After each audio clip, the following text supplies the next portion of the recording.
usar de ahora en adelante FHN. Este modelo es un proceso de Markov a dos coordenadas, es decir, en R2, pero el ruido solo se aplica en la segunda coordenada. El Fighub-Nagumo, el FHN, resulta más sencillo que otros modelos existentes en la literatura. Es una variante simplificada del famoso modelo de 3 osciladores acoplados de Hopkins-Huxley, introducido por Hopkins en 1952. La exposición que sigue resume un trabajo conjunto con Adeline Sanson de la Universidad de Rhône-Alpes de Francia y salió publicado es un resumen de lo que salió publicado en Annals de Applied Probability. El modelo estocástico de Fighub-Nagumo se define como sigue. Sea x de t el potencial de la membrana de la neurona en el tiempo t. Y denotemos por c de t el canal cinético de iones. Se supone que x de t, c de t, está gobernada por las ecuaciones diferenciales estocásticas siguientes. dx de t es igual a 1 sobre épsilon, x de t menos x de t al cubo menos c de t menos s, y dc de t, que es el canal cinético, es igual a gamma por x de t menos c de t más beta de t, que es un drift, más sigma sombrero w de t. W de t es un movimiento browniano estándar. El parámetro S representa la magnitud de la corriente del estímulo. Sigma sombrero es el coeficiente de difusión. Gamma y beta son constantes positivas que se escogen de manera de ajustar el impulso. Y épsilon es una constante de tiempo que mide las velocidades del canal iónico y el potencial de la membrana.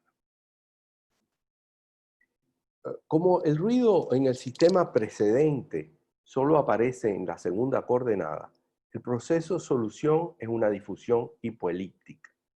Estos sistemas son bien conocidos por los físicos y el más simple de ellos es el oscilador lineal perturbado por un ruido blanco. Este último puede ser definido por la ecuación diferencial estocástica de segundo orden, x de t segunda más gamma de x' de t más omega 0 al cuadrado de x de t igual a sigma por el ruido blanco. En esta ecuación, fíjense que aquí tomo la forma de escribir de los físicos, ¿no? El ruido blanco es la derivada de w de t. En esta ecuación, W0 es la frecuencia propia del oscilador, gamma es el coeficiente de amortiguamiento, el damping, y W es un movimiento browniano.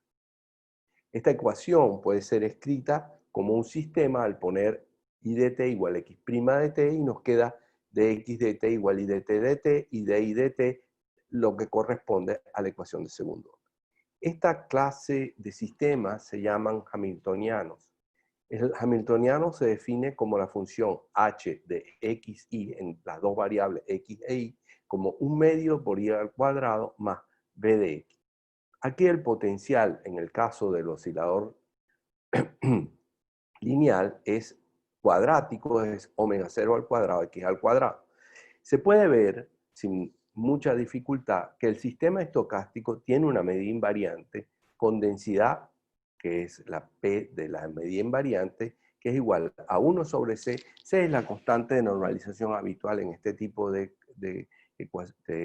medidas invariantes, por E a la menos 2 H sigma por H de X. Si vemos la forma del potencial V, quiere decir que en X la ecuación, la marginal es gaussiana, pero la otra, en este caso todas las dos marginales son gaussianas. En el caso del oscilador armónico lineal, la medida variante entonces es una gaussiana bidimensional. Además, el proceso CT de x de t es de Markov. Eso es muy importante. Hay que ver siempre el proceso conjunto de lo que sería la posición y la derivada para tener la propiedad de Markov. Y además es beta mixing. Después aclararemos la noción. Es lo que quiere decir que es un proceso que asintóticamente independiente. Pero además, esa independencia asintótica, el coeficiente de mixing decrece de manera exponencial, lo cual es muy útil para la estimación. Estas propiedades otorgan un contexto donde resulta posible hacer estimación, tanto paramétrica como no paramétrica. En dos artículos seminales de 2001, quisiera hacer un comentario al margen. Estos sistemas han sido tratados desde hace mucho tiempo en la literatura de los físicos, en Physical Review Letter, y en general se asumen una serie de características y que en general son difíciles de demostrar formalmente. En particular, en 2001, Denis Tallet y Li Minggu sacaron un par de artículos que salieron paralelos, independientes, con técnicas distintas, en que abordaban los sistemas hamiltonianos con mucha profundidad y demostraban algunas de las propiedades que voy a señalar ahora. El sistema, entonces, Denis Tallet y Li Minggu extendieron la idea del oscilador lineal estocástico a otro sistema. Un sistema que de nuevo tiene ruido solamente en la segunda coordenada, pero ahora las funciones que aparecen son, primero, sigma no es constante, el potencial ya veremos qué es, y C es una función de damping o de rozamiento. Los parámetros que definen el modelo se supone que satisfacen la siguiente hipótesis. El potencial está acotado inferiormente y es continuamente diferenciable. En el caso que nos va a interesar, en general son polinomios, así que son C infinito. La función de amortiguación es acotada en compactos. También uno va a suponer que C es realmente polinomial, así que esa es una condición inmediata. Y lo que sí es importante para estudiar la necesidad de la existencia de que el tiempo no explote, es que sigma tiene que ser estrictamente positivo.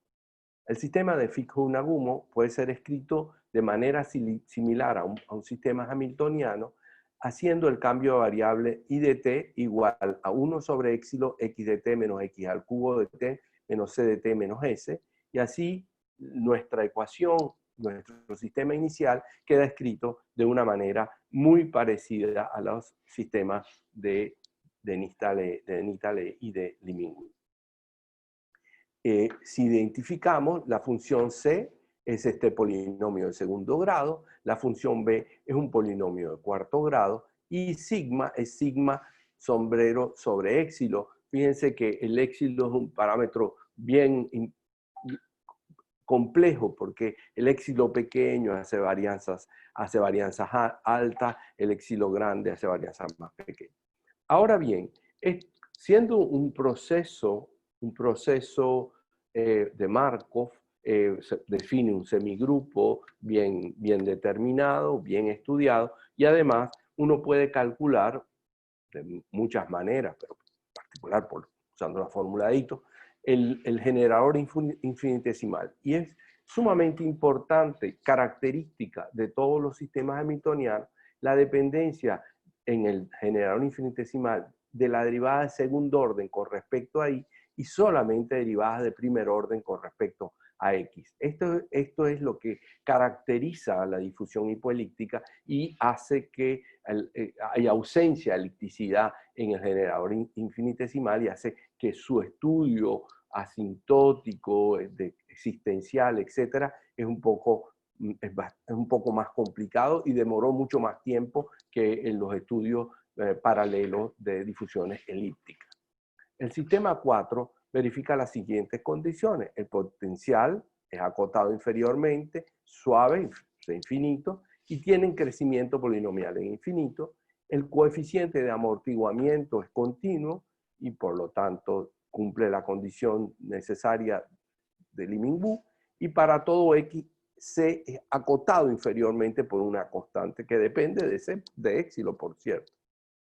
El coeficiente de difusión es la constante sigma igual sigma sombrero sobre éxilo. Suponemos que los parámetros desconocidos están en dos intervalos bien determinados, de tal forma que sigma es estrictamente positivo. Estas tres condiciones implican que se cumplen las hipótesis H1, H2 y H3 del artículo de Wu, que ya las cité. Podemos notar además que la fuerza B' de X es lo suficientemente, la fuerza menos B' de X es lo suficientemente fuerte para que cuando X es grande, el sistema rápidamente regresa a sus conjuntos compactos de R2. Esta propiedad se corresponde a la condición 0.5 de Wu. En realidad es lo que se llama una condición de potencial. Por cierto, ahora nosotros queremos ver las propiedades de este sistema, es decir, del sistema markoviano Z de t, X de t y dt. El proceso Z de t entonces es hipolíptico, por lo que acabamos de explicar. Y es Stromfehler. ¿Y por qué es Stromfehler? Bueno, lo primero que tenemos que ver es que el semigrupo transforma, para hacer Stromfehler, es que el semigrupo transforma funciones medibles acotadas en funciones continuas. Y eso se hace de manera estándar, dadas las condiciones que posee el generador infinitesimal. Pero si demostramos que Stromfehler, que es hiperelíptico, y que además, usando, por ejemplo, algún teorema de politicidad del operador en derivadas parciales, podemos concluir que tanto las densidades de transición como la densidad de la medida invariante son C infinitos, porque las condiciones, las ecuaciones que la generan tienen coeficientes C infinitos. Pero ahora, para estudiar su decaimiento en infinito del coeficiente de mixing, necesitamos una herramienta que está muy bien desarrollada en Liming-Wu para el caso general y que nosotros la adaptamos para el caso del sistema de Fick-Nagumo. Uno define la función f de xy como A por el hamiltoniano, B por I g de x, I por W' de x más B por U de x, donde G, W y F son funciones que tienen que tener ciertas características que se listan tanto en los artículos de Nitale como en el artículo de Liming-Wu. Entonces uno va ajustando para obtener funciones de este estilo. Y lo que es muy interesante, una vez que uno ajusta estas funciones, puede definir la función de Lyapunov asociada al sistema estocástico diferencial como la exponencial de esta función menos el ínfimo de f. De esta manera, una vez que tenemos definida esta función de Lyapunov, podemos usar toda la parafernalia de pequeños conjuntos, etcétera, para ver que el proceso es recurrente, que tiene propiedades muy buenas a la Tweedy, y entonces, de esa forma, podemos concluir un teorema muy lindo que dice que la solución del proceso es positivo recurrente con una medida única probabilidad invariante mu, pero que además sabemos que la densidad es infinito porque es solución de la ecuación del generador infinitesimal igual a cero. Entonces, eso quiere decir que sabemos que una solución en distribución de una ecuación hiperelíptica con coeficiente C infinito tiene solución C infinito. Y además, el hecho de haber construido esa excelente función de Lyapunov nos permite, sin mayor dificultad, concluir que además la medida mu tiene todos los momentos. Cuando se puede obtener un valor dado de esa medida, sabemos, por ejemplo, en el caso en que sea estrictamente hamiltoniano, que sabemos cómo se expresa la densidad y vemos efectivamente que decrece como cuadrático o más, pero bueno, lo que podemos demostrar en general es que los momentos todos tienen los momentos acotados. Pero además, al haber construido esa medida, esa función de Lyapunov, podemos demostrar, siguiendo los pasos de los artículos que ya mencioné, que si yo considero el semigrupo aplicado a una función f, este es el semigrupo del proceso z de t, aplicado a una función s, y z es de dos variables, y le resto la integral de f con respecto a la medida invariante, entonces se tiene este decaimiento, es decir, que el semigrupo converge a la integral, al promedio de f con respecto a la medida invariante con esta velocidad, donde ρ es una constante estrictamente menor que 1, lo cual nos dice que no solo existe la medida invariante, sino que la aproximación es exponencial. Puede ser demostrado sin ninguna dificultad que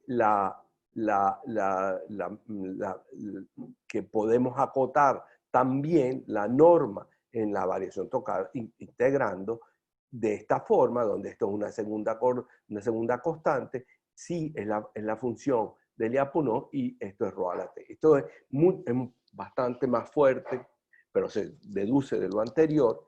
Y también esto es interesante para hacer estadística porque en realidad uno lo que estudia, lo que observa es el potencial, por ejemplo, en instantes de tiempo en una grilla. Entonces, también es conveniente pasar de esta propiedad de mixing,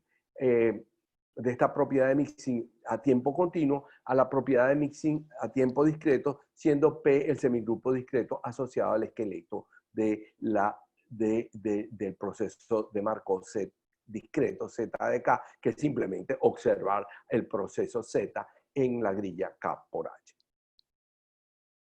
Se sabe bien que la siguiente desigualdad es cierta. Si BHK es el coeficiente de beta mixing, el coeficiente de beta mixing es simplemente la integral de la función de variación total respecto a la medida invariante y entonces obtenemos esta cosa. Por consiguiente, la cadena esqueleto es también beta mixing exponencial. La propiedad de hipoelectricidad, como dije antes, asegura que la probabilidad de transición del proceso tiene una densidad suave. En el caso que nos interesa es una densidad C infinito. Y la densidad invariante también es muy regular, por lo que antes citaba. Y en lo que sigue denotamos P de X y P de Y, las densidades marginales de P con respecto a X y con respecto a Y. En los modelos, esto es una cosa importante lo que voy a decir con respecto a la estimación, porque en los modelos neuronales y también en vibraciones, uno no observa la velocidad, o en el caso del modelo neuronal, uno no observa el canal iónico. Entonces, lo que observa en el caso del modelo neuronal es simplemente las observaciones X, es decir, el potencial iónico, y entonces no observamos IDT. Entonces, si nosotros queremos hacer estimación, nosotros para poder hacer estimación necesitamos la observación tanto de X como de Y, ¿verdad? Entonces, tenemos que recurrir a una astucia que es bien conocida y que voy a aclarar un poco más tarde. Lo que viene ahora está desarrollado en un artículo de Comte, Prieur y Samson que se llama Adaptive Estimation for Stochastic Damping Hamiltonian System Under Partial Observation, que salió publicado en Stochastic Process. Bueno, ¿qué es lo que yo quiero hacer ahora? Yo quiero estimar mi densidad invariante, habiendo observado el canal iónico. ¿Cuál es uno de los problemas que tengo? Que en artículos previos que hicimos con Clémentine Prieur y Patrick Cattiot, nos dimos cuenta que había una asimetría entre lo que los estadísticos llaman la selección de las ventanas de estimación, el famoso H para estimar la densidad.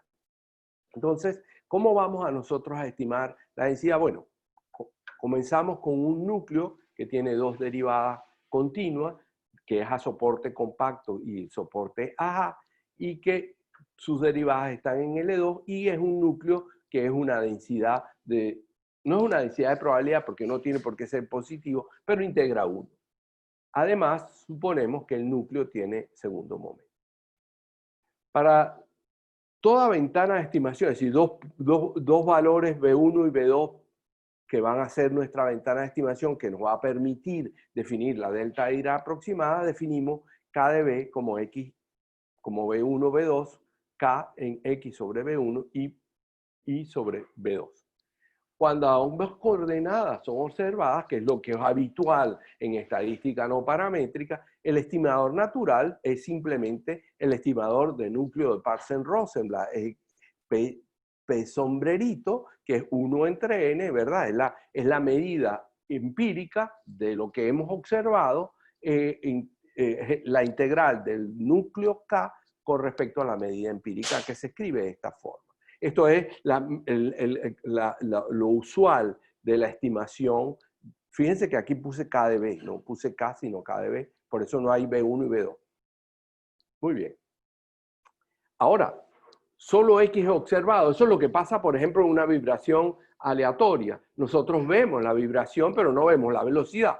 Entonces, tenemos que reemplazar Y para poder estimar. Entonces, ¿qué se hace? Se reemplaza I usando la primera ecuación por los incrementos de X, incrementos que pueden ser incrementos simples o algunos a veces los hace uno más incrementos dobles, etcétera, lo que fuera.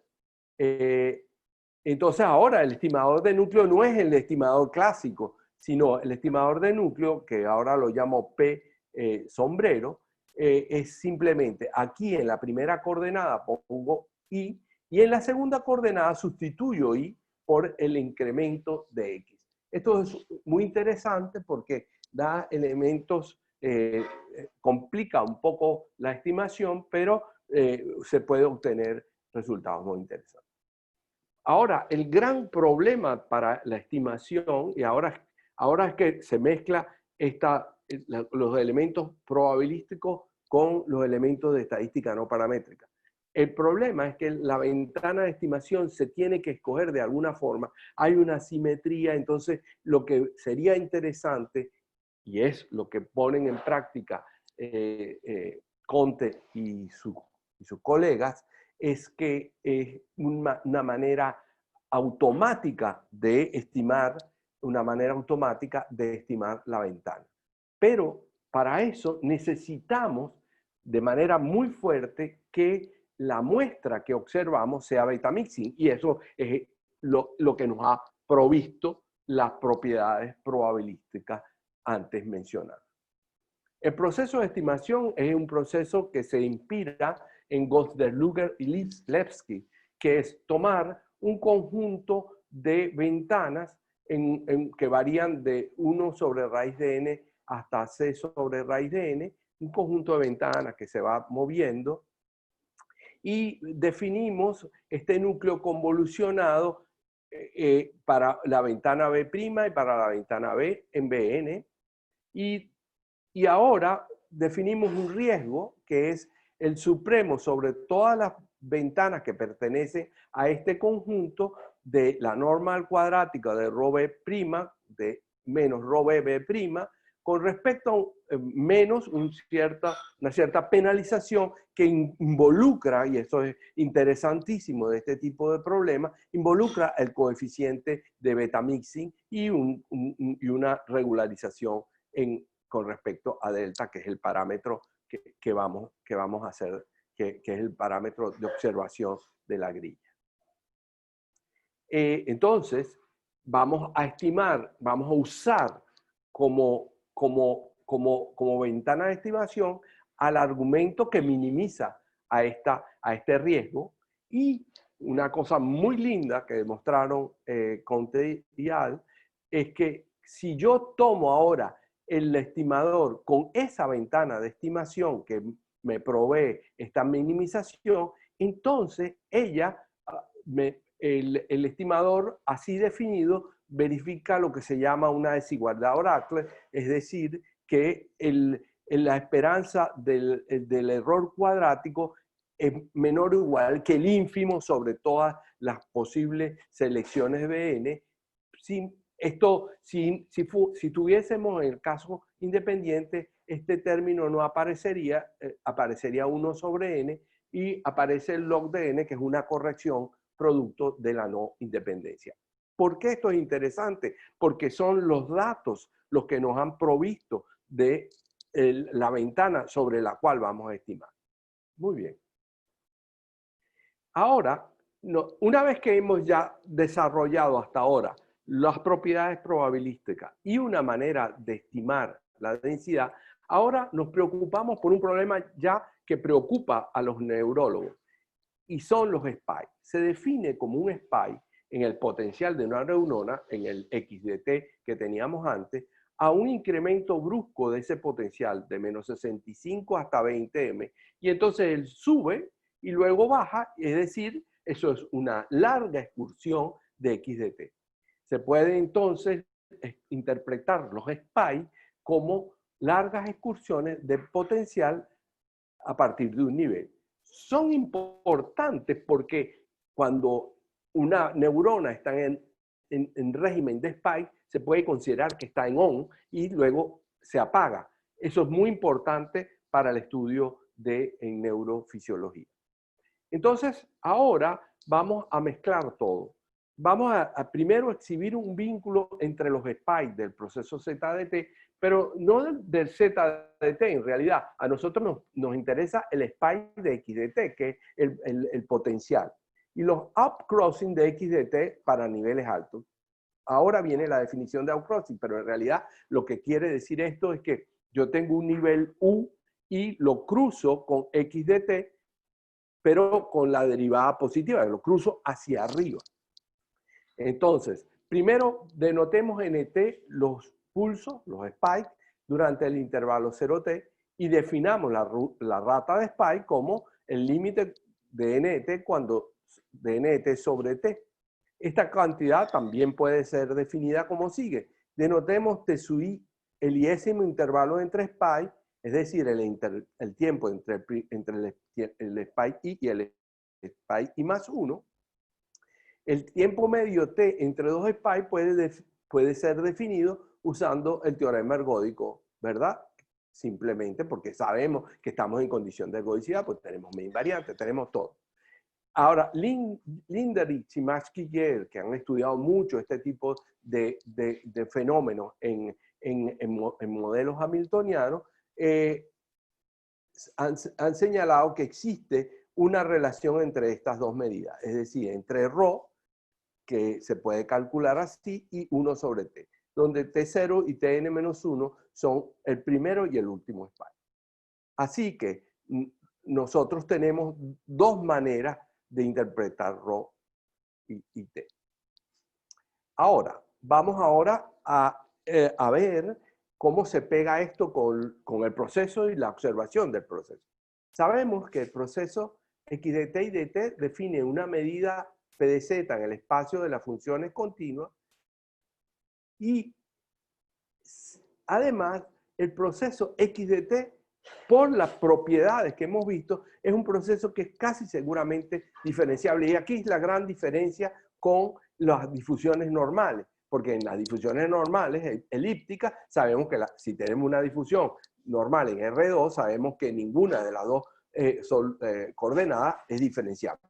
Sin embargo, en el caso de las difusiones hipoelípticas, tenemos que es un proceso de Markov y la primera coordenada tiene derivada continua, que es continua, casi seguramente, y la derivada en realidad sí no es diferenciable y tiene un comportamiento, entre comillas, semi-martingalesco, pues, para decirlo de alguna forma. Definamos los upcrossing. Claro, entonces como tenemos un proceso diferenciable, que es el proceso potencial, podemos definir sus upcrossing. ¿Qué son los upcrossing? Los upcrossing del nivel U son el número de veces hasta t que el proceso pasa por el nivel U y siempre que la derivada, o IS, en este caso, sea estrictamente positiva. Es un cruce hacia arriba. Si olvidamos los efectos de frontera, la variable n de t será igual al número de upcrossing del nivel U para U suficientemente grande. Por consiguiente, si usamos, esto es una aproximación. Por consiguiente, si usamos esa aproximación, ρ es aproximadamente lambda U, volveremos sobre esta aproximación desde el punto de vista teórico, va a ser igual al límite de esto y que lo que se escribe, y esto aparece siempre en la literatura en física, que la longitud promedio en 3 pi es 1 sobre ρ y a nosotros nos da que 1 sobre lambda U, ¿verdad? Ahora, hay dos cosas que necesitan aclaratoria. La primera es el límite casi siempre y la segunda es la aproximación. La primera, que es el límite casi siempre, lo vamos a resolver usando la fórmula de Rice y la fórmula de Rice para el número de cruces y además el teorema ergódico. La fórmula de Rice dice que si yo tengo un proceso estacionario, como es el caso de x de t, por cierto, supongo que siempre estoy en régimen estacionario. Arranco con la medida invariante. Si no arranco con la medida invariante, para las cuestiones de simulación, dejo correr el proceso y como el proceso es beta mixing con mixing exponencial, entonces en ese caso rápidamente estoy en el régimen estacionario. Sea z de t, x de t y de t, la solución estacionaria del sistema de Fukuyama-Nagumo, entonces se vale la siguiente fórmula de Rice. La esperanza del número de cruces por el nivel U es igual a t por la integral entre 0 e infinito de la integral de la variable y con respecto a la densidad conjunta de x de t y de t en U y de I.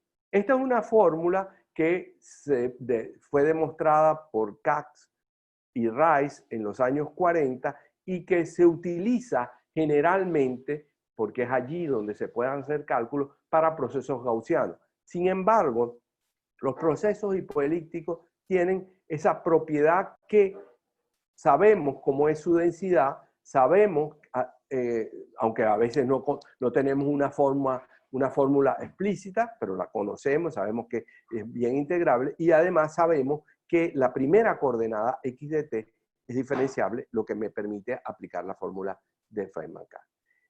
Por otro lado, el teorema ergódico implica que si yo veo el número de upcrossing por U hasta t y tomo el límite cuando t tiende a infinito, eso converge simplemente a la esperanza dividido t, que es simplemente esto, y esto es lo que llamo lambda U casi siempre. Esto es muy linda la demostración de este hecho porque los upcrossing son un poco intangibles. En el libro de Kramer-Leverett hay una demostración que nosotros reprodujimos para este caso y que realmente hace un sándwich entre dos funcionales ergódicos, dos funcionales aditivos ergódicos y el U de t sobre t, y entonces aplico el teorema ergódico en cada lado y obtengo este tipo de cosas. A esto es lo que definimos lambda U.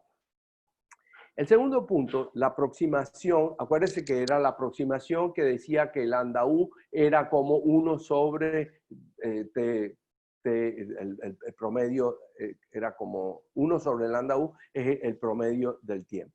Entonces, para eso, volvemos al libro clásico de Kramer-Leverett, que es de obligada. El libro de Kramer-Leverett es un libro muy, muy interesante por la cantidad de material que tiene. Fue escrito en el 67, fue el último libro que escribió Kramer y lo escribió con Leverett, que era su alumno, que estaba en esa época muy, muy joven. Sabemos por el teorema ergódico, por lo que acabamos de decir, que el número de upcrossing es como t lambda U por un O de t casi seguramente. Ahora, fíjense esta belleza de definición. Sea C de 0 UT, el número de todos los cruces, es decir, los upcrossing y los downcrossing, todos los cruces entre 0 y t. Y vamos a definir los conjuntos H1 de T. ¿Qué significa H1 de T? Que entre menos tau y 0 hay por lo menos un outcrossing, pero entre 0 y T no hay más crossing porque es menor o igual que 1. Es decir, aquí hay por lo menos y aquí no hay más. En el libro de Kramer-Lehrbeiter se demuestra que si yo divido H1 de tau T sobre U de 0 tau, eso me da una función phi 1 de T. Esta última función representa el que no haya más de un cruce en el intervalo 0t, dado que un outcrossing ocurrió en el tiempo 0. Ahora, la función que nos importa es 1 menos f1 de t, pues que puede ser vista como la función distribución de la longitud del intervalo de un crossing arbitrariamente escogido y el próximo. Es la longitud que separa, eso ergódicamente, digamos, que separa un outcrossing del próximo.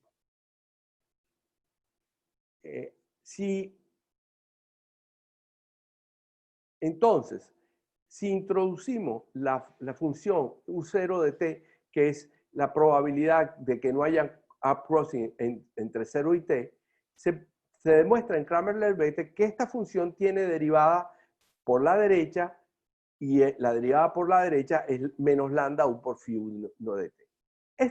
Con esta igualdad se puede demostrar que f de 2 de t tiende a 1 cuando t tiende a infinito, y como es no decreciente y vale 0 menos infinito, entonces es una función de distribución. Y si calculamos su media, que simplemente vamos a calcular su media, usamos integración por parte y nos da inmediatamente que vale esto y esto es 1 sobre lambda u.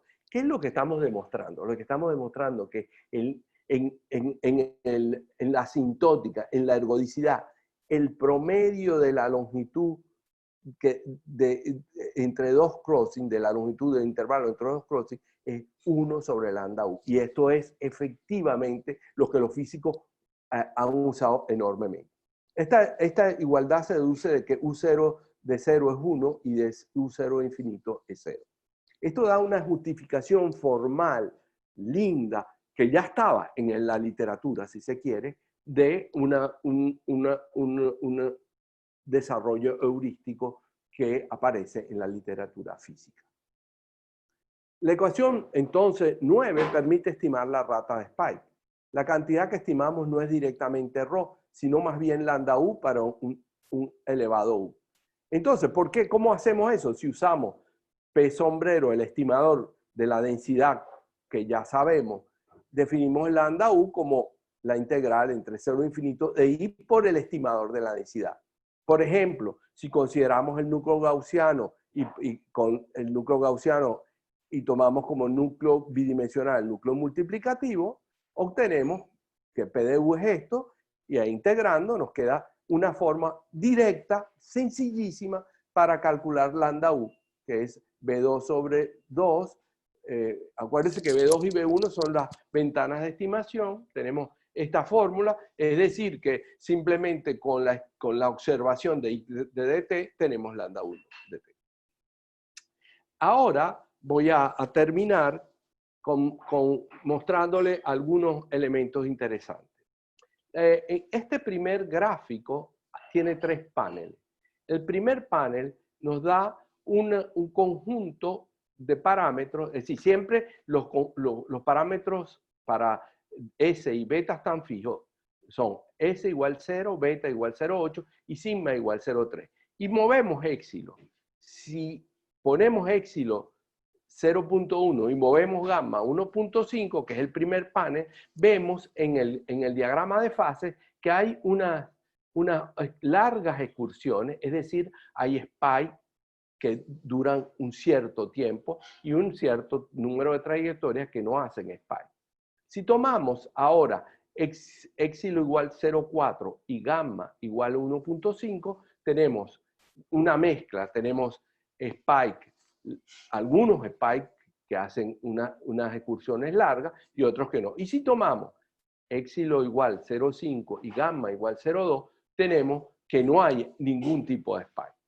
Entonces ahora pasamos a lo siguiente.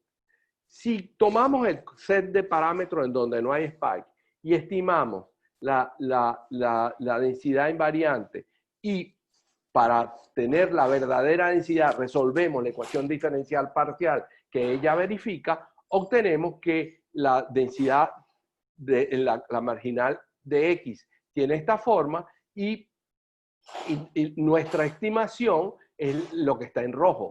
Se ve que pega muy bien. Igualmente en este caso. Ahora bien, si nos encontramos con una dificultad difícil de resolver, a lo mejor por falta de ayuda numérica, pero buscamos bastante, es que si tratamos, ¿qué hacemos? Tenemos nuestra estimación, pero si tratamos de resolver la ecuación por el método, si tratamos de buscar la verdadera densidad usando la solución de la ecuación diferencial, no hay ningún, el comportamiento de los códigos en diferencia finita son muy erráticos y nos dan esta cosa imposible de captar. Entonces, optamos para probar si nuestro método funciona, dijimos, bueno, lo que hacemos es lo siguiente, metemos un método Monte Carlo, tiramos muchas trayectorias,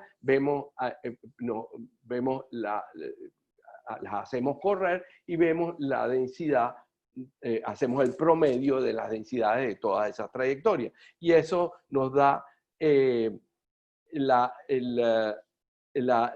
lo siguiente, en la línea negra es esa estimación que obtenemos por Monte Carlo y la línea roja es con una trayectoria. Es decir, tomamos una sola trayectoria y estimamos la densidad. Y el ajuste prácticamente uno no puede diferenciar uno del otro.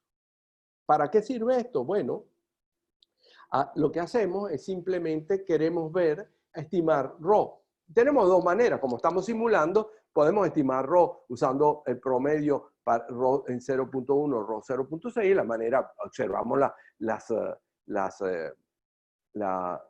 trayectorias y vamos calculando los ρ y hacemos el promedio y eso nos da en el caso de largos spikes, esto nos da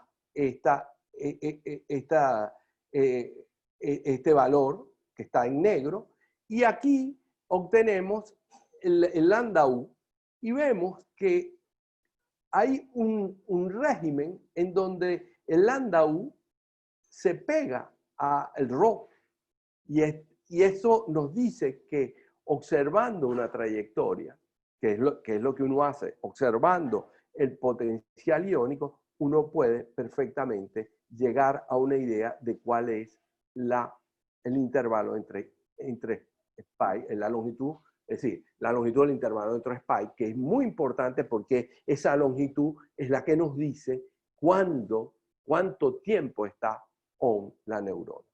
Esto en el gráfico se ve, se hace el mismo cálculo para las trayectorias que tienen pocos spikes. También aquí se ve bastante ajuste y cuando no hay spike no se ve absolutamente nada. Bueno, yo creo que me pasé 5 minutos probablemente y bueno, muchas gracias por su atención. Gracias, José.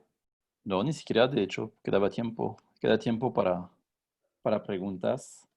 Claro, Si tienen preguntas, las pueden poner en el chat. Yo quiero, muy bien. Ahora me voy a ver. Muy bien.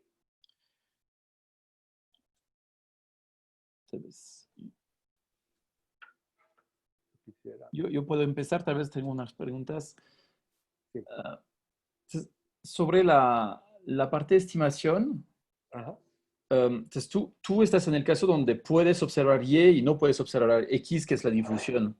X es la que puedo observar. X es la posición, es decir, el potencial. Yo lo que mido es potenciales. Perdón, si me equivoqué. Ajá. Y la difusión es la que no puedes observar. Sí, exacto. Exacto. Y si el caso es contrario, si puedes observar la difusión y no puedes observar Ah, bueno, ahí lo integras, ¿no? Es decir, Ahí lo porque integra y punto, o sea, es trivial, punto, ¿verdad? sí, Sí. eso lo hace también, por ejemplo, Glotter lo hace bastante, eh, estimar y Sorensen. En el caso de difusiones en general, ¿no? Difusiones integradas, ¿no? Ándale, sí.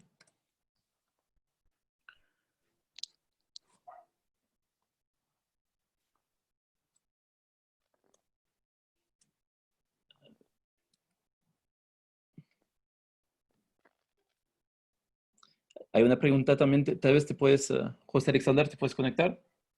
Sí, gracias. Es que, a ver si entiendo, la idea es estimar la densidad de spikes, ¿verdad? No, la idea es estimar el tiempo entre spikes, que es lo que se podría decir, el tiempo durante el cual el promedio del tiempo durante el cual la neurona está en on. Okay. Y ese es el recíproco de la densidad. Sí, exacto. El recíproco de la integral de esa densidad. ¿Te acuerdas que era Sí. la integral de I, de P, ¿no? Quizás vuelvo. Y la bondad de ese ajuste, o sea, la calidad de la estimación, debería depender de los parámetros de la ecuación original. Ah, sí, por supuesto. Sí, sí. Eso es radical. ¿Y cómo? Pero nosotros, si tú tienes un set de parámetros, lo que hacemos es, dado un set de parámetros fijo, que no sabemos, dado un set de parámetros fijos, nosotros lo que hacemos es que estimamos de manera óptima, ¿no? Pero si variamos los parámetros, varía todo, ¿no? Ok, entonces no hay como estimados de la varianza de los estimadores o del sesgo, dado los parámetros de la ecuación No, original.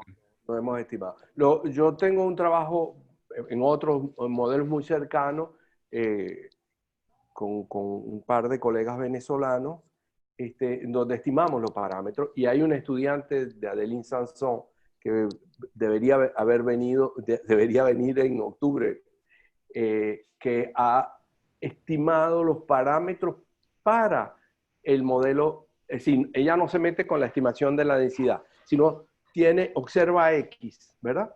Observa X, hace el mismo procedimiento y estima por contraste los parámetros. Entonces ahí tienes un set de parámetros y ahí sí puedes juzgar que también estás estimando los parámetros. Y después podrías ir hacia la densidad, ¿no? Ya que tengo los parámetros bien estimados, cómo varía la densidad. Pero es un problema, digamos, arduo. Sí, ok. Gracias. Yo tengo otra pregunta. Sí. ¿No se puede desarrollar una teoría de funciones de escalas sobre este modelo? ¿En qué sentido? A ver. En el sentido de, si tienes una difusión condicionada a otro, o sea, tienes este sistema y entonces Ajá, pues, en las difusiones clásicas tienes funciones de escalas claro. y justo se puede generalizar, por ejemplo, a procesos como Levi. Como vi que utilizaste varias cosas de Kramer-Lumberg, pensé que Sí. tal vez se podría generalizar la teoría de funciones de escalas a esta. Yo no sé, no sé responderte porque a mí, yo me acerqué a este tema con mucha, digamos, ingenuidad, pero no ingenuidad en el sentido de como ingenuity en inglés, sino ingenuidad realmente. Yo pensaba, bueno, como conozco las cosas de un poquito de difusión, voy a estudiar. Me acerqué a dos colegas, a una colega con quien he trabajado durante mucho tiempo, Clementine Prieur, y un colega, Patrick Catio, y empezamos a estudiar esto y aprendimos cantidad de cosas y vimos que cosas que eran sencillas en difusiones elípticas eran muy complejas en difusiones hipolípticas y viceversa, cosas que no se podían hacer en funciones elípticas como crossing y ese tipo de cosas, se podían hacer en difusiones hipolípticas. Pero fue un aprendizaje que nos llevó, yo diría que algo así como 6 años. Bueno, lo que quiero señalar con esto es que hay muchos, sí, hay muchos métodos que se pueden extender a hipoelíptica, pero en general los métodos no son los mismos, ¿no? Hay que buscar como ideas nuevas o cosas así. Pero no puedo responder a tu pregunta. Vale. Había otra pregunta en el chat, no sé si quieres... Sí. Sí. Yo tengo tiempo, porque tengo... Entonces, no sé tu nombre, Sí. 1719. Carlos, no, es solo una curiosidad. Es que si para los resultados que se dieron al inicio de la charla, si hacía falta alguna hipótesis sobre la condición inicial, que tuviera densidad, que fuera suave, o valía siempre. No vale siempre. En general, tú puedes demostrar, en realidad si tú partes de una delta, Exacto.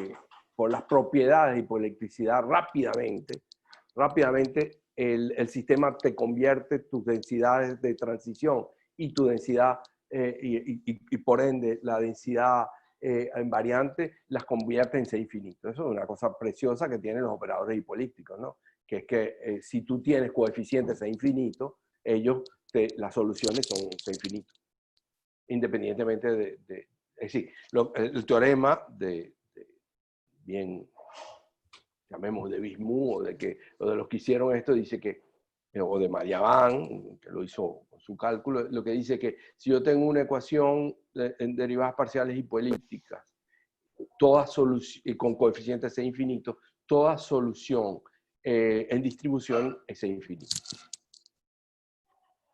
Gracias, sí. Creo que ya se agotaron las... Eso es porque se sabe que los coeficientes son C infinito en esta ecuación, ¿no?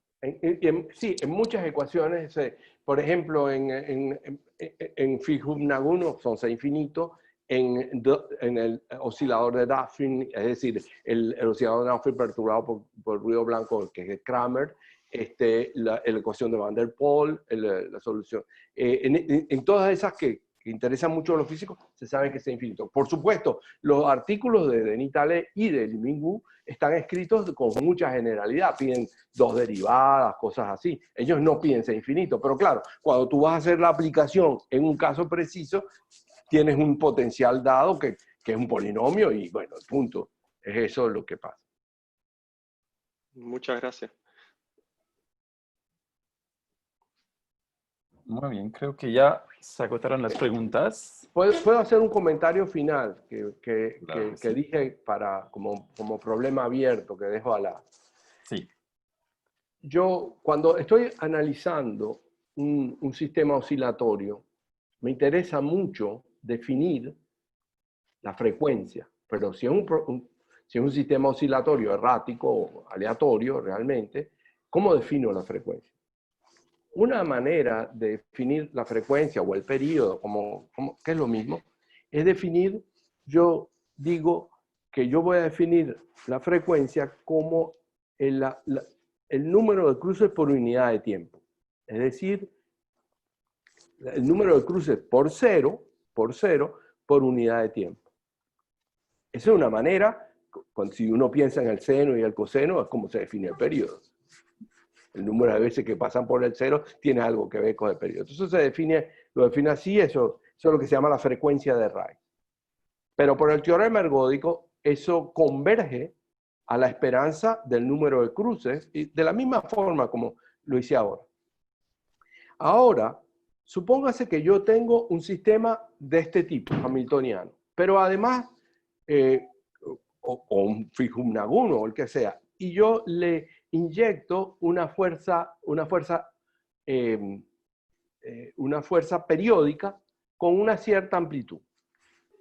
Un fenómeno que observan los físicos es que, es decir, por ejemplo, lo que estoy haciendo es que yo tengo una neurona y lo estoy excitando con una función cosenoidal y con una cierta amplitud. Lo que observan los físicos es que si yo aumento la amplitud, el sistema no lineal hamiltoniano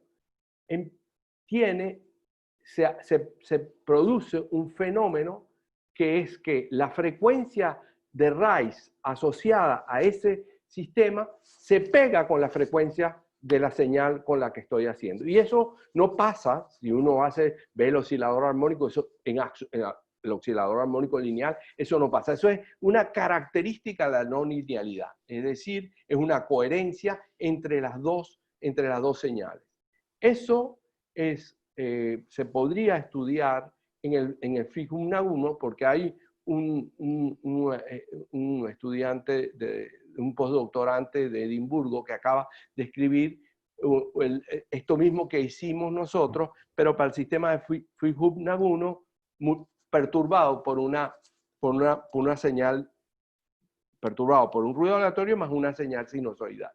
Entonces, la pregunta es, ¿se podrá demostrar la sincronización entre esos dos sistemas de manera matemática? Yo creo que sí, pero aún así sería interesantísimo estudiarlo desde el punto de vista ondículo, estudiar la amplitud de cada una de esas frecuencias, y me parece que es un problema abierto muy lindo y que podría ser de mucha utilidad para los neurofisiólogos. Bueno, muchísimas gracias. José. Muy bien. Muchas gracias a todos por haber venido y nos vemos la próxima semana entonces. Bueno, hasta luego. Un aplauso. Bravo. Cierto, el aplauso.